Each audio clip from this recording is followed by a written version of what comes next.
Destination Europe, Senegal wants to serve up more of its mangoes to the world. Dealing with a downturn, Equatorial Guinea struggles to cope with the oil price slump. And dwindling diamond deposits force Botswana to diversify its economic plans. Hello and welcome to Business Africa. I'm Takumbo Salako. We begin this week's edition with a look at Senegal's mango exports, a trade the country believes can significantly boost its economy. On a global scale, Senegal is a small player compared to worldwide suppliers like Brazil, India and Israel, but it's punching above its weight because of demand in Europe. Let's take a look at some of the facts and figures behind this crucial industry.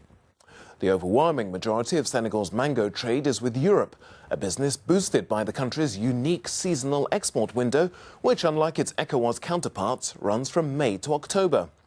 As it's only 6 days by sea to its main market, mangoes shipped at a lower maturity level often end up in fruit salads, and there are significant ecological and financial savings to be made compared to air freight.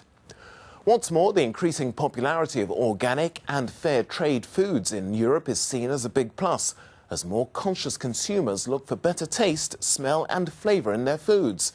But post-harvest techniques and pest control provide continual challenges. So, for more now on why mangoes matter, Claire Muthinji and Natalie Wackham compiled this report. In Senegal, the mango fruit is among the key agricultural exports from the country. The fruit is organically grown, and last year, Senegal exported about 16,000 tons of mangoes, mostly to Europe and Asian markets. Authorities in the country now consider export of the fruit as an important sector that can further boost the country's economy. Currently, mango exports from the West African nation occupy second place in the region, and over the last 3 years, this particular sector has witnessed great growth. Senegal's mango exports have greatly increased over the years, from 8,500 tons about 3 years ago, and today we are exporting about 16,500 tons. The sector also has the potential to create employment opportunities for youth in the country. Despite progress made in the sector, the country still trails in the international market. To counter this, authorities in the country have embarked on plans to increase the visibility of Senegal's mango exports abroad. As a consumer, one will not miss the branding, and the person will know that there are certain specifications that have been met and commitment to quality. Secondly, from a marketing point of view, the development of a label is a commitment that will enable consumers to associate with a particular product and lead to purchase of the product, and in turn create loyalty, which could lead to profits. Senegal produces more than 150,000 tons of mangoes annually, but only 10% of this is exported. Senegalese authorities want to increase output of the sector, which could counter poverty reduction and also generate employment for youth in the country. Now, Equatorial Guinea is one of many African countries whose financial fortunes have fallen because of the global slump in oil prices. But the impact of the slump has hit the West African nation particularly hard, as production has also dropped. The country has been trying to diversify, but its efforts have had mixed results. Elvis Bowe and Ruth Letitia Lago have more. For close to 2 years now, Equatorial Guinea has been facing economic recession due to a decline in oil revenues.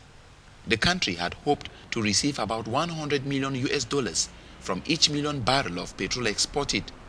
Today, they expect almost less than half. This has not only been caused by a fall in global oil prices, but also a decline in production has also been witnessed as some petroleum fields are overexploited. Our citizens feel this crisis because a reduction in oil prices has reduced job opportunities in companies. The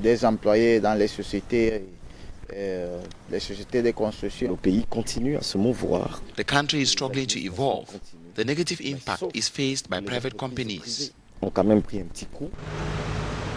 government of Equatorial Guinea has adopted policies to diversify the country's economy in a bid to remedy the situation and avoid overdependence on oil exports.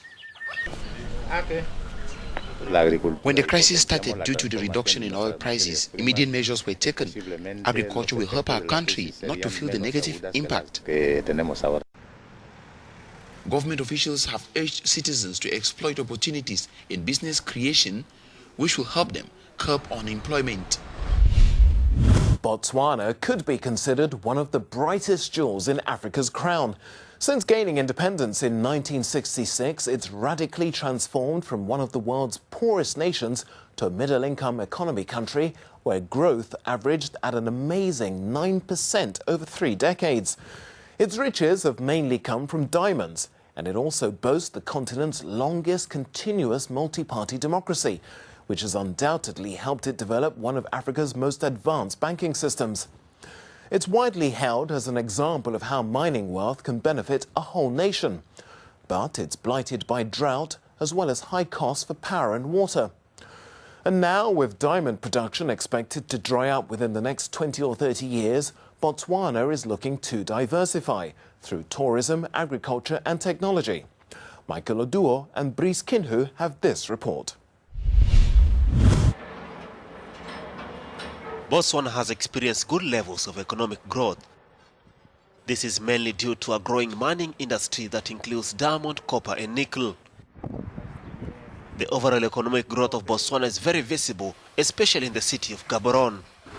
The capital city has seen a great transformation in the last few years, with numerous infrastructure being put up by several private developers. The infrastructure development in Botswana has grown over the years.